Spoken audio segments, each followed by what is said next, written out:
మే ఆఖరి వారానికి వచ్చేశాం. వచ్చే తొలకరి జల్లుల కోసం ఆశగా ఎదురు చూస్తుండగానే అనుకోకుండా గత వారం వర్షాలు కురవడంతో రైతుల్లో ఉత్సాహం నెలకొంది. దీంతో కొంచెం ముందుగానే పొలం పనులు చేసుకుంటూ రైతులు పంటలు వేయడానికి సిద్ధమవుతున్నారు. ఈ తరుణంలో ఖరీఫ్లో ఏ పంటలు వేసుకోవాలి, ఏ రకాలు బాగుంటాయోనన్న ఆలోచనలో ఉన్నారు.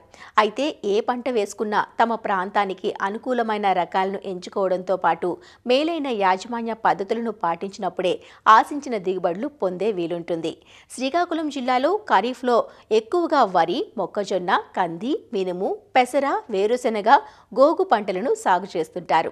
ఖరీఫ్ సాగుకు సన్నద్ధమవుతున్న ఇక్కడి రైతులకు తమ నేలలకు అనువైన పంటలను, మేలు రకాలను సూచిస్తున్నారు ఆచార్య ఎన్జీ రంగా వ్యవసాయ విశ్వవిద్యాలయం, శ్రీకాకుళం జిల్లా నైరా వ్యవసాయ కళాశాల విస్తరణ విభాగం అధ్యాపకులు డాక్టర్ డి చిన్నమనాయుడు.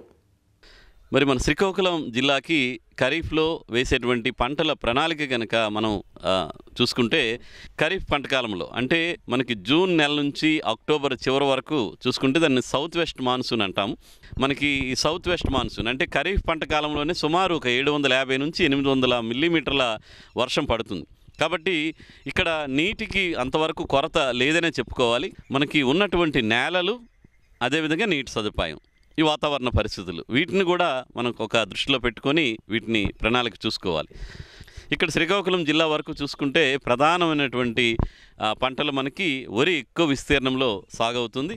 తర్వాత కొంతవరకు చెరుకు పంట ఉంటుంది. ఈ నేలలు, నీరు ఎక్కువ ఉంటాయి కాబట్టి ఖరీఫ్ పంట కాలంలో వరి తప్పిస్తే వేరే పంట వేయడానికి మనకు వీలు కాదు.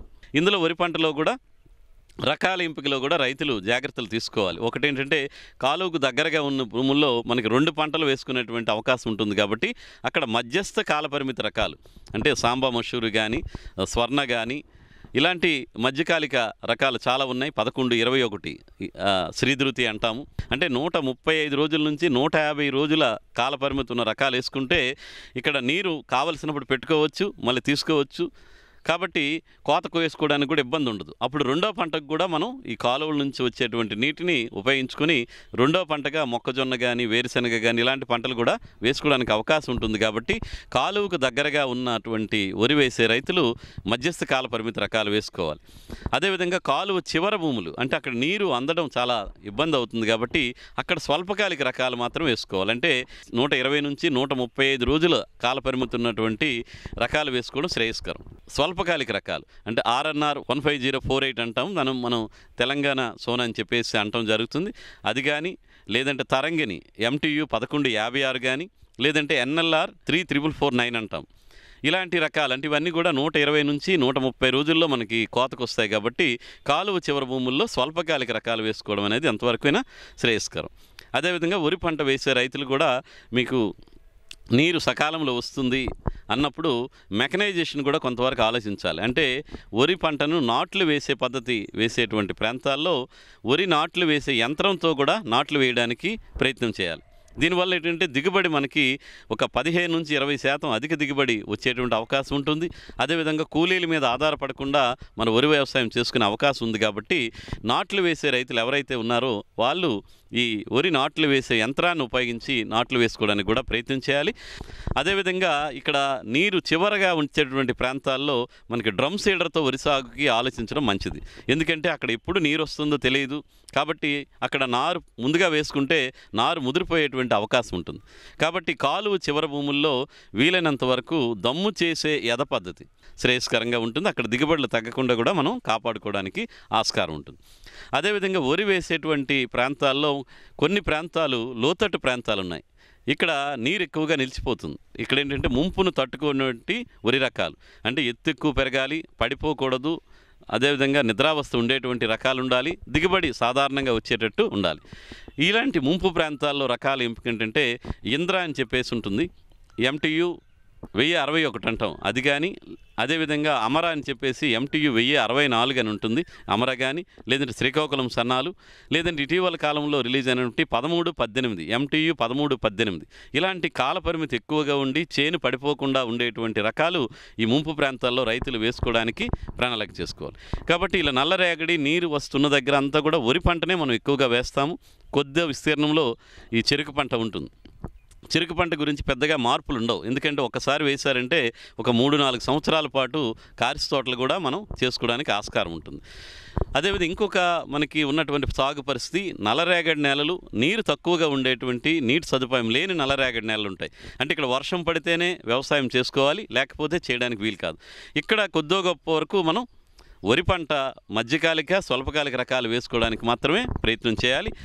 ఇక ఇతర పంటలు కనుక చూస్తే ఇక్కడ నల్లరేగడి వర్షాధారం ఉన్న దగ్గర మనం ఈ గోగు పంటను కొంతవరకు వేసుకోవచ్చు. మళ్ళీ ఆగస్టు చివర లేదా సెప్టెంబర్ మొదటి వారంలో స్వల్ప మధ్యకాలిక వరి రకాలతో వరి పంటను చేసుకోవడానికి కూడా ఆస్కారం ఉంటుంది. కాబట్టి ఈ నీటి సదుపాయం లేని నల్లరేగడి నేలలో ఇలాంటి పంటలు వేసుకోవడం, అదేవిధంగా కొంచెం ఎత్తుగా ఉండేటువంటి నల్లరేగడి నేలలు ఎక్కడైనా ఉండి నీరు నిలవకుండా ఉంటే అక్కడ కంది పంటను కూడా కొంతవరకు వేసుకోవడానికి ఆస్కారం ఉంటుంది. కాబట్టి కంది పంట మీద కూడా ఆలోచించి పల్స్ అంటాం, అంటే ఈ అపరాల పంటను వేయడానికి కూడా ప్రయత్నం చేయాలి.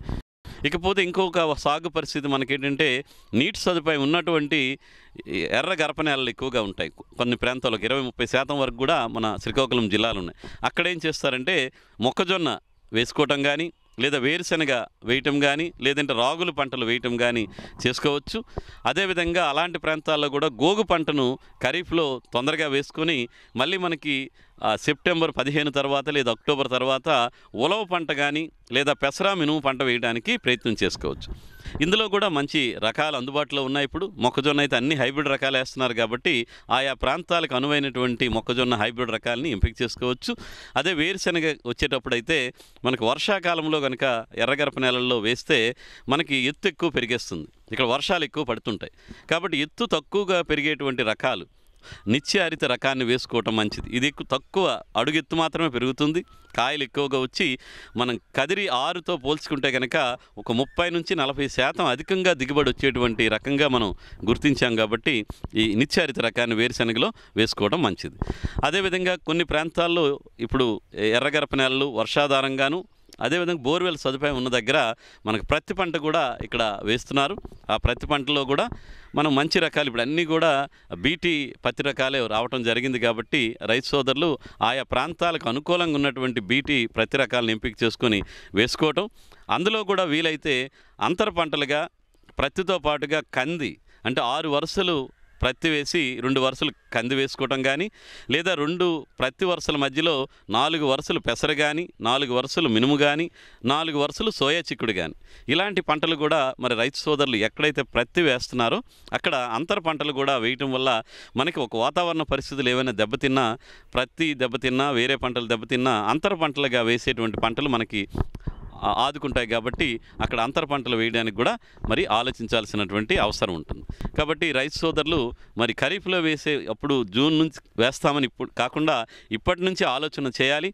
మీకు ఒకవేళ అవగాహన లేకపోతే మీరు వ్యవసాయ శాఖను కానీ, లేదా కృషి విజ్ఞాన కేంద్రం, లేదా ఏరువాక కేంద్రాల శాస్త్రవేత్తలను కానీ, వ్యవసాయ అధికారులను కనుక సంప్రదించి ఈ ఖరీఫ్లో వేసేటువంటి పంటల మీద సరైన అవగాహన చేసుకుని కనుక ఖరీఫ్లో పంటలు, రకాలు, యాజమాన్య పద్ధతులు ఈయనన్నింటినీ సమీకృతంగా మీరు అవలంబించినప్పుడు ఖరీఫ్ నుంచి కూడా మంచి ఆదాయం, నికర ఆదాయం తీసుకోవడానికి ఆస్కారం ఉంటుంది.